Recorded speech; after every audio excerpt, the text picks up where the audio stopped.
So it's been a weird few days for me when it comes to the consistency of this channel, whether it be due to the ridiculously inconsistent nature of my sleep schedule, whether it be due to the amount of roster editing I'm putting in preparation of the new and final series for NHL 18, whether it be due to my channel's temporary termination between Tuesday night and early Wednesday morning. It's been a weird couple of days. Combine all of that with the fact that we're in such a negative spot right now with this series. Again, the final season is the 41-42 season, so we're getting very close to the end of this if we continue to do the normal length of one of these draft to glory series, that of course being the full 25 years.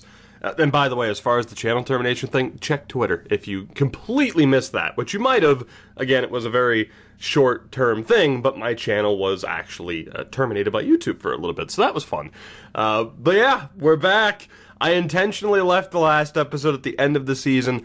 Fingers crossed that, again, we can start this episode on more of a positive note, that nobody retires, we can go into the draft and somehow find somebody that's half decent, and maybe heading into next season, good things happen. But of course, there's a slim chance of that not being the case.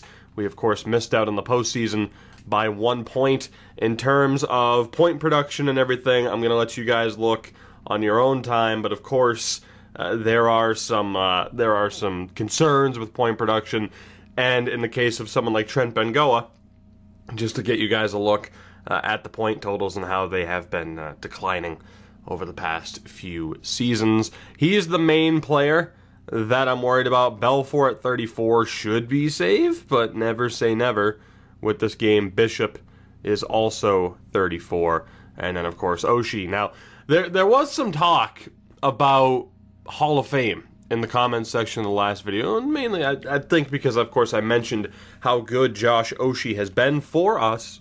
I'm trying to hold off this burp, it's not really working out too well. There is going to be that debate when it comes to Hall of Fame voting for this series as to whether or not anybody makes it because of the lack of success. But on the flip side, you could also view it as, well, the team didn't have any success, but the fact that these players were so prolific in their stats, whether it be, the point production of a Bengoa, whether that be the save percentages of Oshie, when you look at some of the, granted, he's played behind a relatively okay team, but never a team good enough to win a cup. So you look at those numbers and it's like, does he deserve a little bit more credit? I'm going to be intrigued to see how the voting goes. I'm always intrigued to see how the voting goes. There have been quite a few occasions, of course, where some players who were in the voting didn't make it. So we shall see what happens as the Devils and the Rochester Americans take home some silverware for this season. Before we look at the awards, again, I'm not expecting us to win any. The player developments.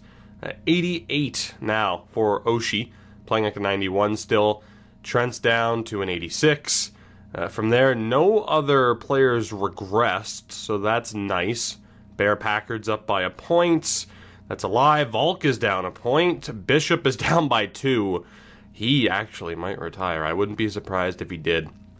And then in the system, Bodine and Jung, of course, not ours to worry about. However, Trevor Nesbitt is up to a 76. That is tremendous news, and he will more than likely be in our lineup next season. So there were obviously concerns when he ended up being a top 6 as opposed to an elite as to whether or not he was worth it.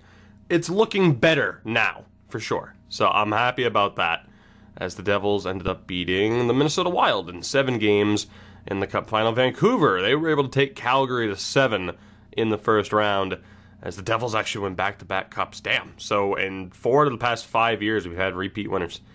That is crazy.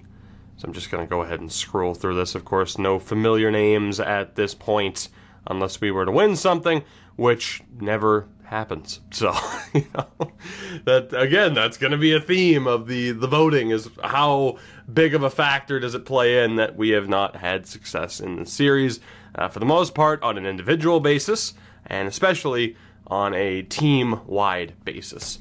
So the big news here coming up, of course, the lottery results, which doesn't factor into us whatsoever. We would have had the 12th pick in this draft. Of course, that pick went to Philadelphia. So thankfully, we didn't win the lottery 2 years in a row, and we're not going to be missing out on an amazing player. So that makes me feel a bit better about certain trades we made at the last draft. Here's the big moment, though. We lost Sutter to retirement last year. Is this episode going to take a really bad turn for the worse in terms of negativity? Let's find out. Any retirements? Thank God, nobody. Whew. Bodine and Robert Thomas retire. Goaltenders, we're fine, I'd assume. Yes, we are.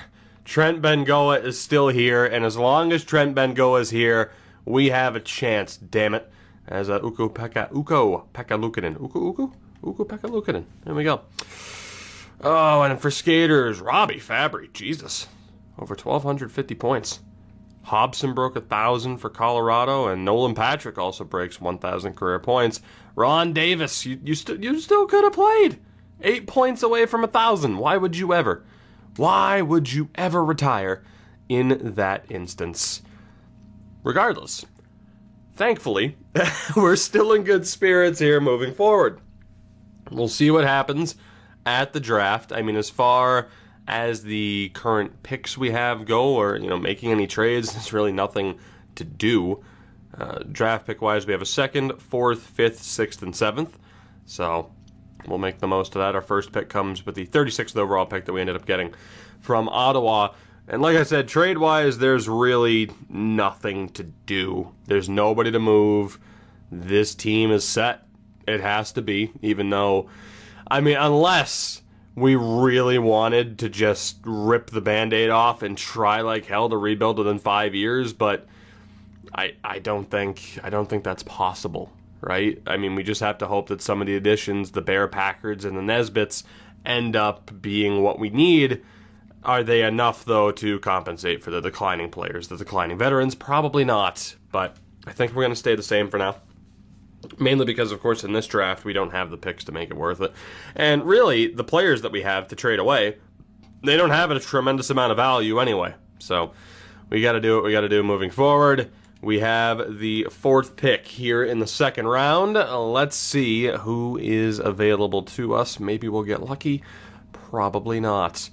Martin is not eligible. Sarno is not eligible. Nope. Here's the fun part of every draft. Although, we have Street. So that's not terrible. Again, we don't have a pick in the 3rd round. Dean Keefe as well. For goaltender. Stuart Eaton. Oh my god. I didn't even look at the attributes. I just know that there were a hell of a lot of greens. Let me just double check this. We actually have some players here. Interesting.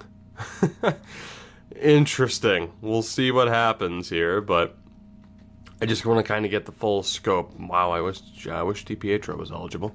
I saw a pretty good offensive awareness stat, I believe. Jamie Gardner's there. Not a great player, but at least someone who's eligible. Matsumoto as well. Jesus, okay. Well, we're up to 5 already, are we not? So let's take a look here. We have Street, who... 17 years old, a high top 6. The attributes aren't really that great. I don't believe old Jerry there is going to be that good. We have Keefe as a goaltender. 19 years old, fringe starter. Nah. Eaton. Also, tough to tell. Tough to tell. I think I'd rather go for Eaton than Street. Just because, again, 17 years old, high top 6, like that screams medium top 6 or even medium 7th, knowing my luck. So I think we'll avoid that. Gardner, again, there wasn't much to go on. And we'll be able to draft Chuck Matsumoto later on. Don't really have a good feeling about his potential staying where it is either. But, it's way too early to draft him. So, in terms of who I have the most confidence about, there's an outside chance for Street to be half decent, but I don't have any faith in that. Same for Keefe. I think I'm just going to go for Eaton, because again, we don't have a pick in the 3rd round. Eaton might still be there. We can only get, it's our only chance at drafting Street. I just don't have much faith in him. I think I'd rather take Eaton anyway, because Street's going to be so low of an overall. I don't really think either are going to factor into this in a good enough time, but both are 17 as well. I don't have a good feeling about this regardless, admittedly. High league interest versus no league interest. I'm going to go for Eaton here, and we'll hope for the best. Stuart Eaton from the Everett Silvertips is going to be my pick. He couldn't even be medium top 9. Really? Really. He couldn't even be medium top 9. He had to be low top 9. Thanks, game. Thank you. That's tremendous and doesn't feel cheap at all. Thank you. I mean, I said that I didn't expect him to be that good anyway, but I mean, come on now. Was Sarno? Sarno wasn't eligible. We looked at him, but he wasn't eligible. Oh, where the hell is that defense? Yeah, so Street was better technically in terms of a potential, but he was a 53. So it just wasn't going to make a difference. Keefe was a starter, but I mean, goaltending wise, what good does a medium starter really do us right now? So I mean, granted, none of those players were really going to help. Who do we have left here? Pinned players. I'm going to go for Matsumoto here because I don't want to miss out on him. It's a round early, but we'll see if Chuck Matsumoto can avoid being hot garbage, as we like to call it. Matsumoto is medium bottom 6. Right, to the 5th round we go. No game changers here, which isn't what we expected. The only way we were getting game changers, of course, would have been with picks in the top 10. So who do we have here that's eligible? Again, let's check Strome first. Not eligible. Strong. Not eligible. Fawcett. Nope. Moses. Also no. Volpatti? Nope. Muzzin. Also a no. Donaghy. Also a no. Iverson is a yes, but do we really want to? That's our first undrafted player. So unless we go, were there any exact potentials that were worth it? I don't believe that there were.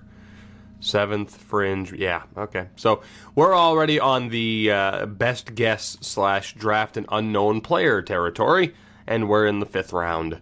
So that's not exactly ideal. There's a Brit who's projected higher than anybody else that we have eligible to us, so that's a good sign. Lawrence and Carney, I'm not going to worry. Yeah, there's no goaltenders I'm going to worry about here. No, thank you. Defensively, really nobody that's looking too good here. We'll double check the unknown players. Russell's not eligible. Braithwaite, not eligible. No. Hey, so we have Marshall Walker. He's 20 as well. That's a pretty good sign. That's a pretty good sign. We need to find 3 players here that are worth drafting. And at the very least, it's looking like Walker is going to be one of them. Reed Rasmussen. I love the alliteration. It could work out for us. What do we have for forwards now at this point? Ashton, I don't really have too much faith in anyway. Bochenski is a no. Copeland, no. Or Copeland, perhaps. Millen is a no. Come on, give us somebody here. I mean, I at least need 2 players. That's the problem.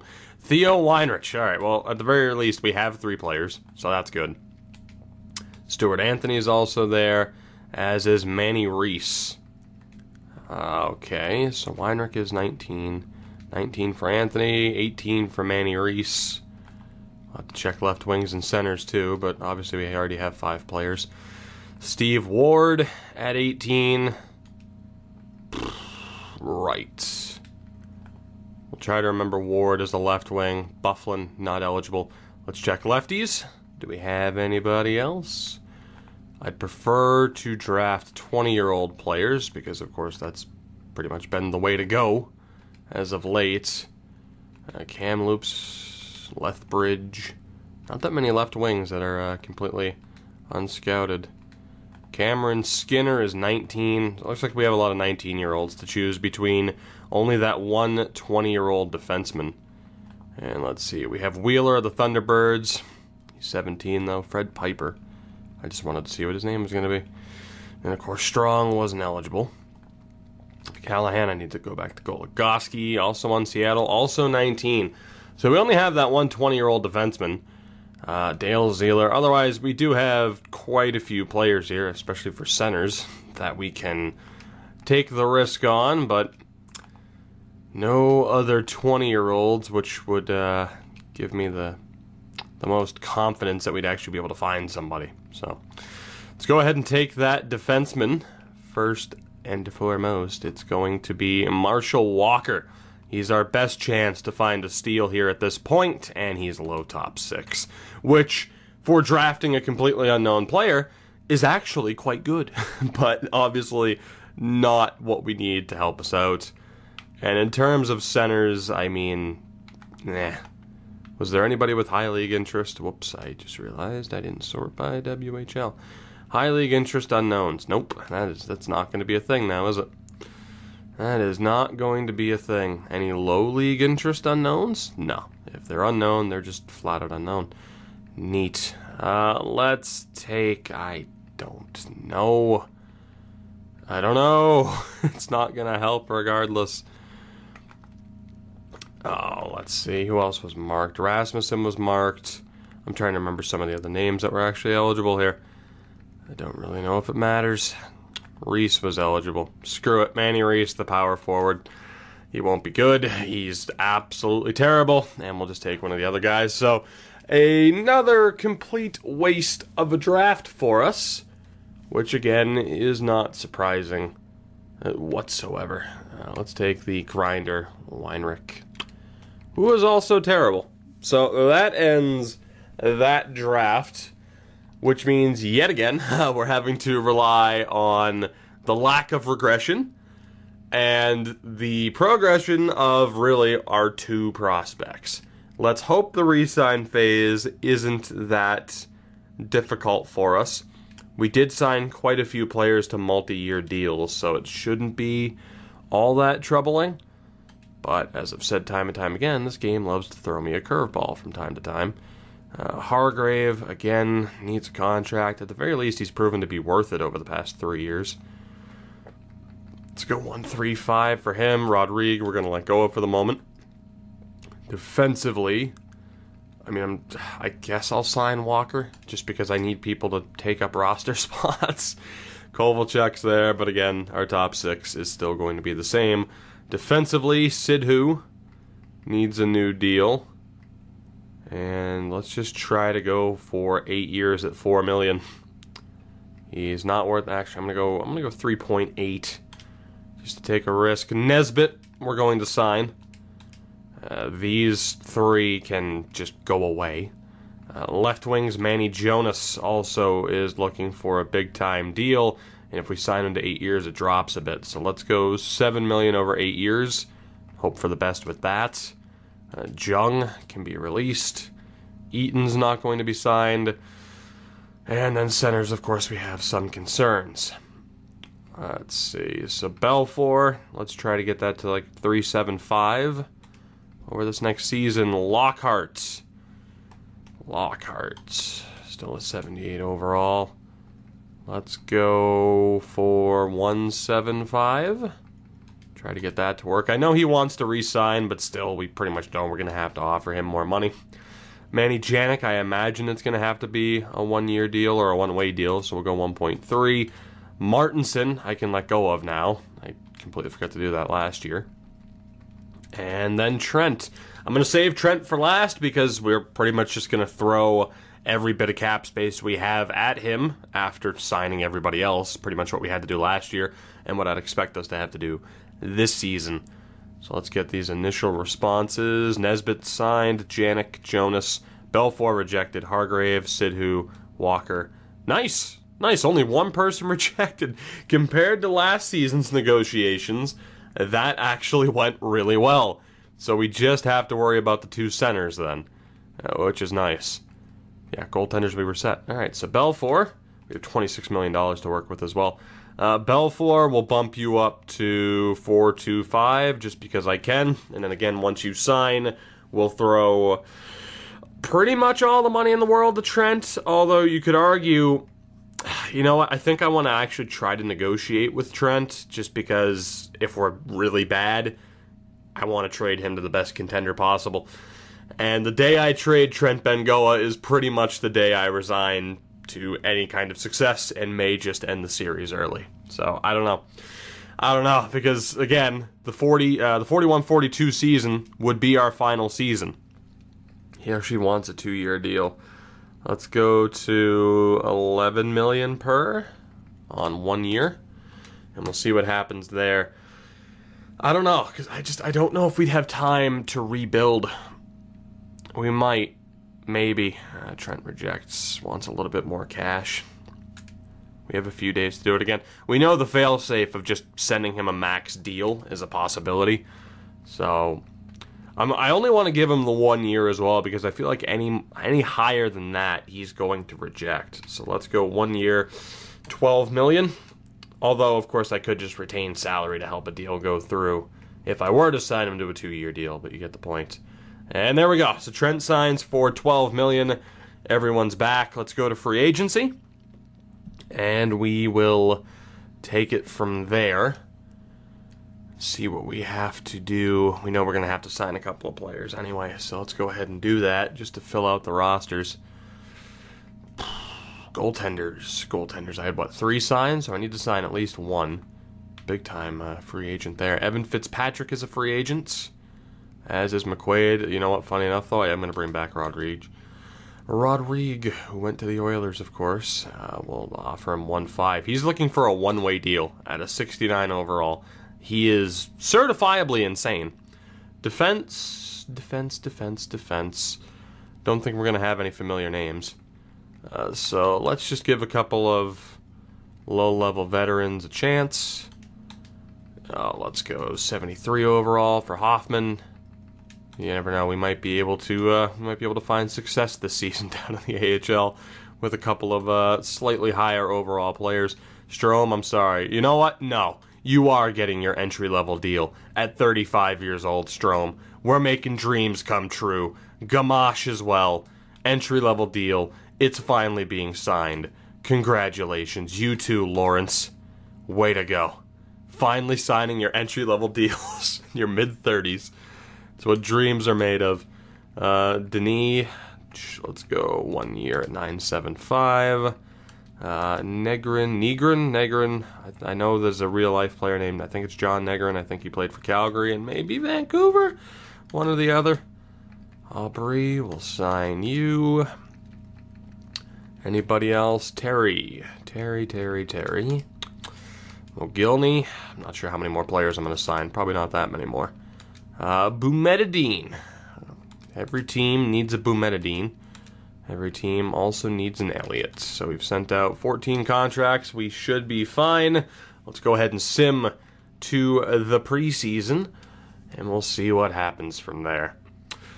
Lawrence accepted. I'm just going to spam the A button. I don't really expect anybody to reject outside of maybe Rodrigue if he's an idiot, which he might be. But I believe he accepted. I don't know. I didn't see it for sure through the spamming, but we should be okay. Whether or not you can apply that statement to this upcoming season, I don't know. It really kind of depends on Nesbitt and whether or not he's slightly higher into the 70s. I don't know what to expect for this year. Maybe this will be our final season. If we're that bad, maybe it's worth just calling it quits. Maybe it's worth trading away everybody and trying to rebuild within a few seasons. Like, I don't know what to do at this point now that we've kind of, already we have already, again, waved the white flag. We made those trades. Not like they've helped out a tremendous amount. It's just that the lack of opportunity to end up with a steal in the later rounds has killed us. The only reason we have the core we do is because we basically got lucky in the first 2 rounds after being terrible year after year. And then eventually we hit that point where we were going to start being a playoff contender, and then nothing happened. Nothing happened, and we couldn't get anybody else on this team that was able to help. But let's take a look at what the team's going to be looking like for this season. So Oshie's now at an 89, Hargrave at a 76. Right, at least Leclerc's going to be the starter in the AHL. Wakabayashi, Mile 85s, Parker and Bishop now down below the 70s, or below the 80s, they're into the 70s. And as far as the forward core goes, yeah, it's bad. It's bad. Nesbitt's at least half decent. I think to the point where Janik and Redden can at the very least be sent down, and this will be the forward core for this year. Oh boy. Alright, so we have... How do we want to do this? How do we want to do this? Because we know Belfour has been capable of putting up points. Packard's up into the top 6. We know Volk has been capable of putting up points. I think this is how I want to do it. I think I want Lockhart closer to that top 6. That's going to be the fourth line for sure. McChesney, Hamhughes, Sidhu. We know in terms of their point production that typically it's not going to be good. So that works, and I'll just put Sidhu on the right. Volk, Belfour. We know they can put up points, but they've missed the opportunity to do so. Packard I'm good with on the second line. That's pretty much, he's right on the fringe of third line, second line, so that's good. Lockhart has 85 offensive awareness, only an 82 for Nesbitt. Let's go with... Nesbitt's actually a slightly better center. Do I want Lockhart there? 85 offensive awareness, a 90 for Volk, 88 for Belfour. I feel like Volk and Belfour should be able to work well together. I again want to reunite Rogalski, Bengoa, Tennell. Unless we tried the whole spread the wealth idea, which never really worked before. So, this might be the team. Jonas with Packard and Lockhart. I think I'm going to start it like this, and we'll see what happens as we move forward. And defensively, it's always the biggest question of the year, but we'll start it off like this. So I think we're okay. And then down in the AHL, we'll just go best lines. Of course, there's going to be a ton of guys who are signed to AHL level deals that are going to be just outright terrible. And I'm going to do what I didn't do last year, and we're going to optimize these lines a little bit. You know what, here, let me make a jump cut. I'll set this up in terms of player types and everything like that, and then we'll continue on with the season. Alright, we're back. This is the new lineup. Quite a few player type changes, quite a few position changes, but this is the team that we're moving forward with. Pete Rogalski has gone from a two-way to a sniper.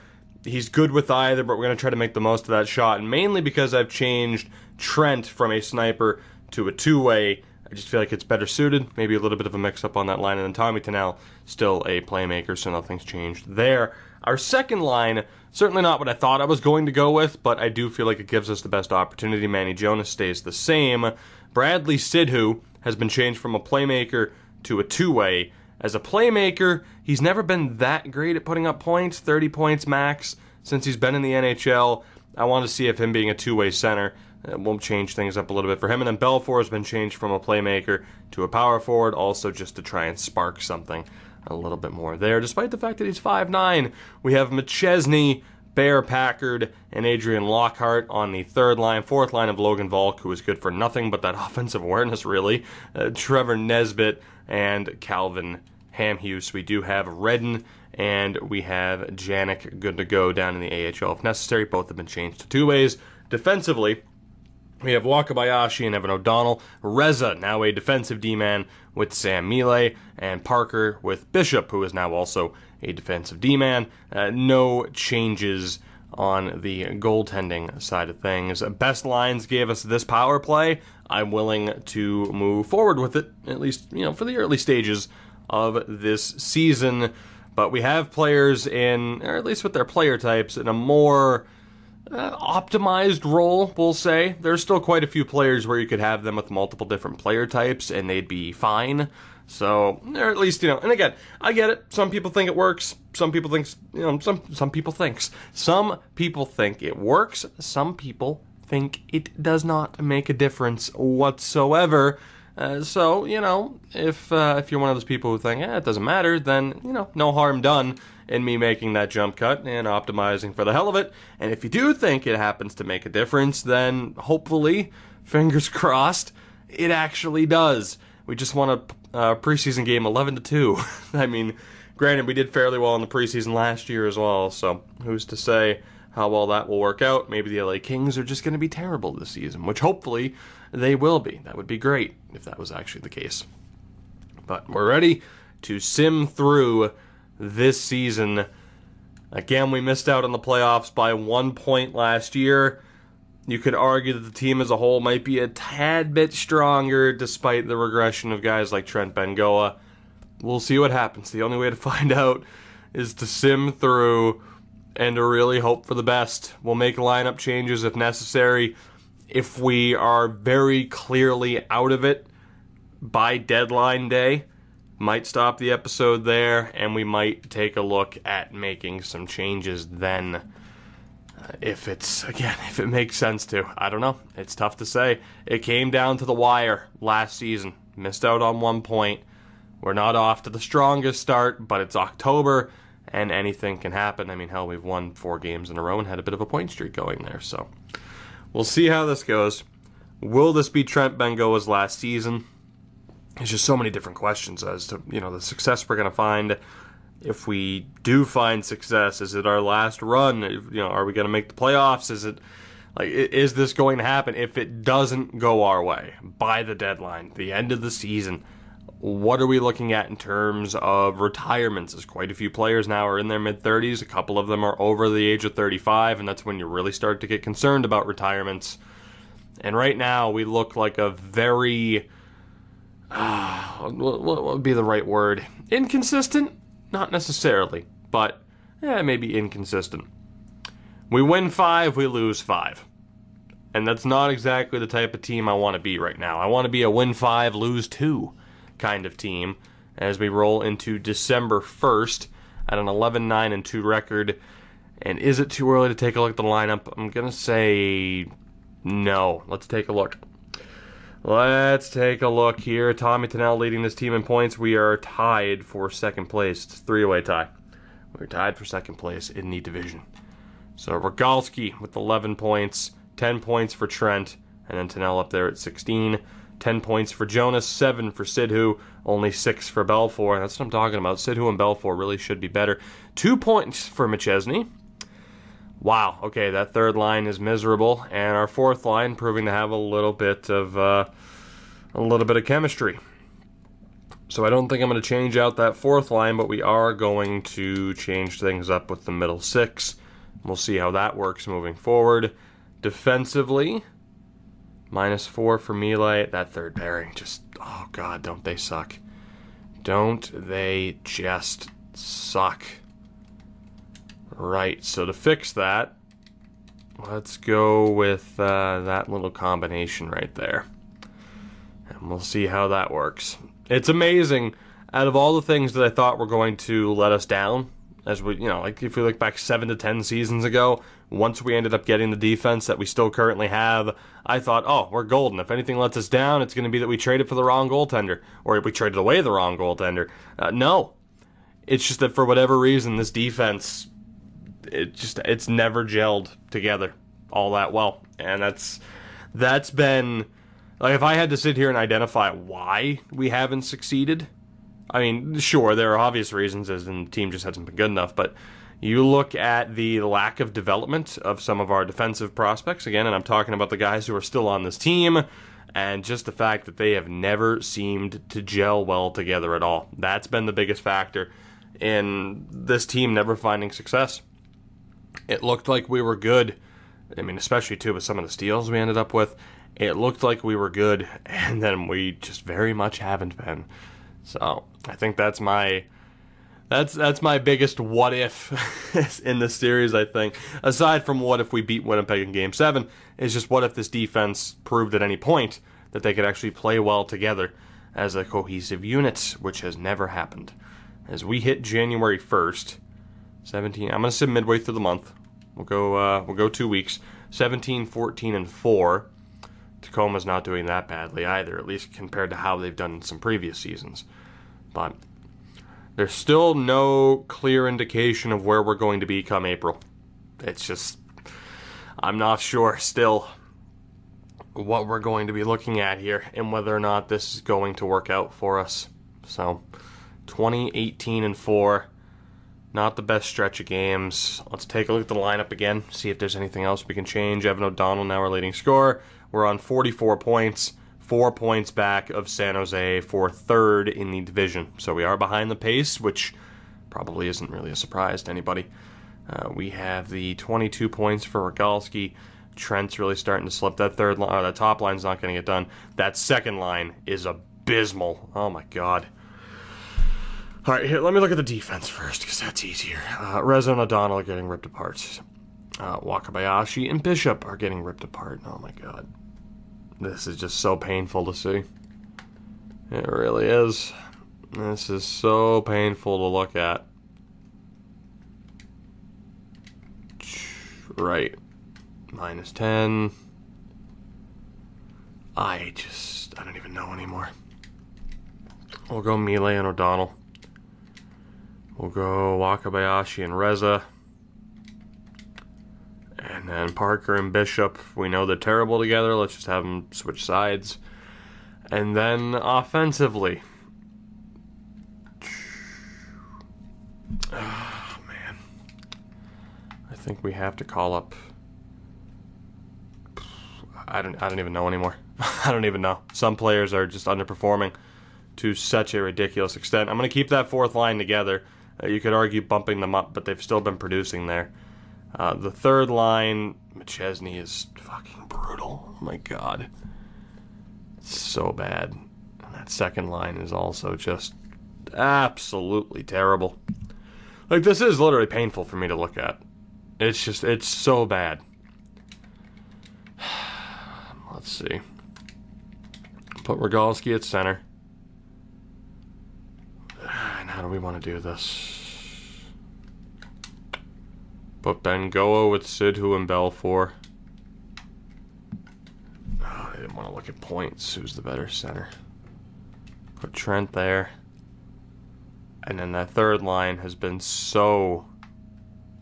I mean, at least, yeah, here, let's do that. Maybe get the team a different look. It's just, I don't know. I don't know. I'm out of ideas at this point. I'm out of ideas. It's just the continued underperformance to such an extreme extent. I mean, I'm not saying this team's the best team I've ever had in any NHL game, but they should be better. They really should. And just somehow, time and time again, half-decent players, I could put 70 overall guys into this lineup and they wouldn't perform that badly. It's amazing to me. It really is. I mean, we'll just keep mixing and matching and moving these lines around, trying to do anything we can to spark this team into not being complete garbage, because really we shouldn't be. You could argue whether or not we should be a playoff team, but we should at least be close to being a playoff team. And when you look at some of those numbers, it's like, how the hell are we not dead last in the division? That's my question. February 1st, 2038. As it stands, we are only 6 points back. Let me take a look again here. So, I mean, just, you look at the plus-minus numbers, and it's so bad.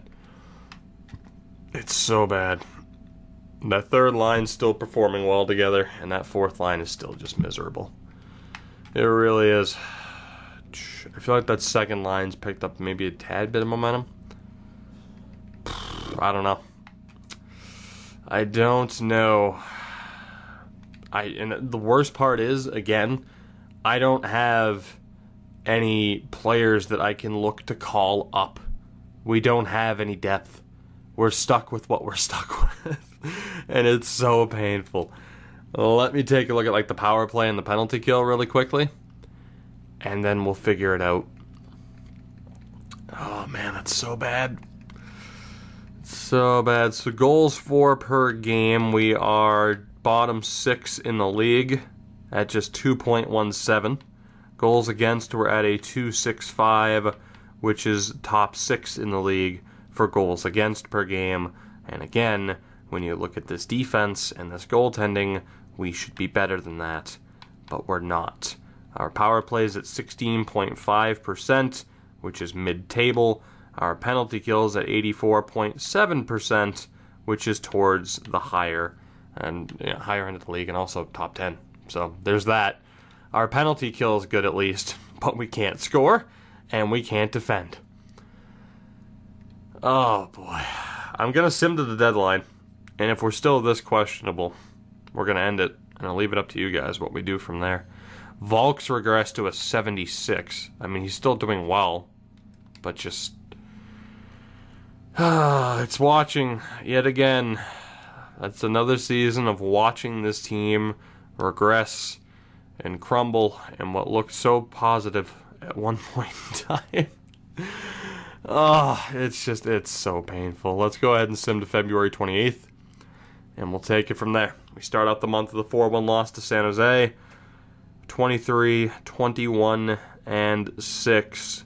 I would like to be on 30 wins by the deadline. If we're not, then you can pretty much say we're screwed. As it's looking, we're going to need to go on a decent little winning streak here just to hit that marker. I mean, we have 7 games left before the 28th. I'm not really liking our chances. 5 games left, or 6 games left, we need 5 wins. So we're not going to hit the 30 unless we do well against Carolina and Dallas, I would assume. Although we are up to 27 wins now out of nowhere, make it 28. Right. You just got to throw us this curveball of success, don't you, EA? To make me, at the very least, believe that, you know what, maybe it's worth keeping the team together. We have hit 30 wins. 30, 25, and 6 off the back of a 5-game winning streak. February 28th, 2038. Let's sim to the 3rd of March. And we will decide what to do from there. Let's see how we do over these next 2 games and where that puts us in terms of playoff success, or our playoff chances. Shootout win over Carolina, and a 5-0 win over Dallas. We're 32, 25, and 6. Where are we in the standings? We are on 70 points with 19 games to go. 5 points back still of Vancouver. 5 points out of the playoffs with a month and a half to go. Roughly. Is it worth moving forward? Manny Jonas has 30 points. He's a minus 12.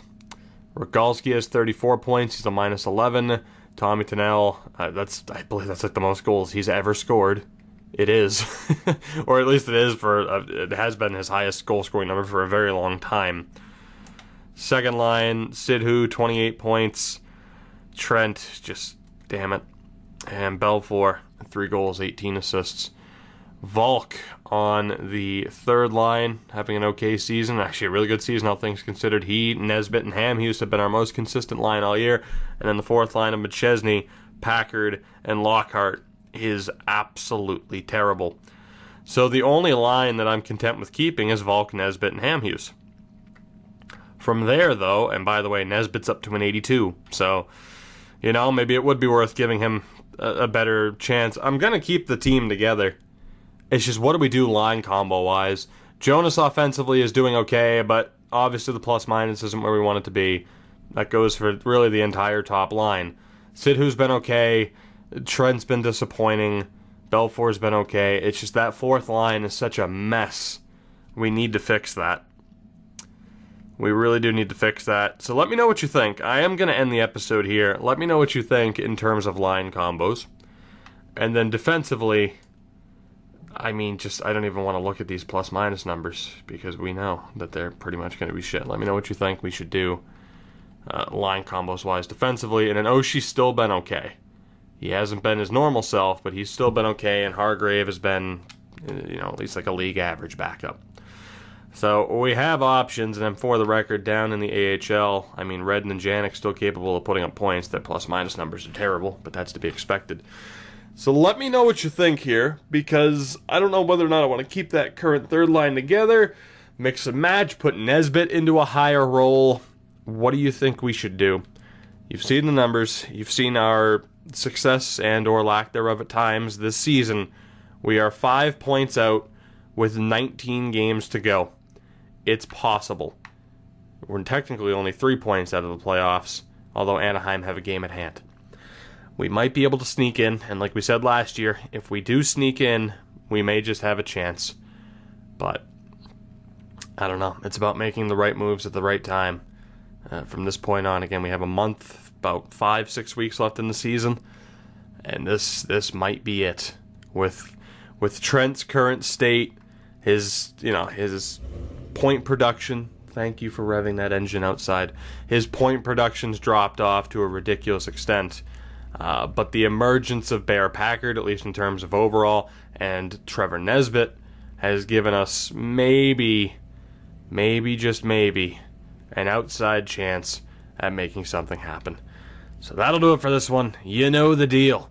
Like, comment, subscribe, and share, because you never know when YouTube will take away my channel again. Thank you for watching, and I'll see you next time.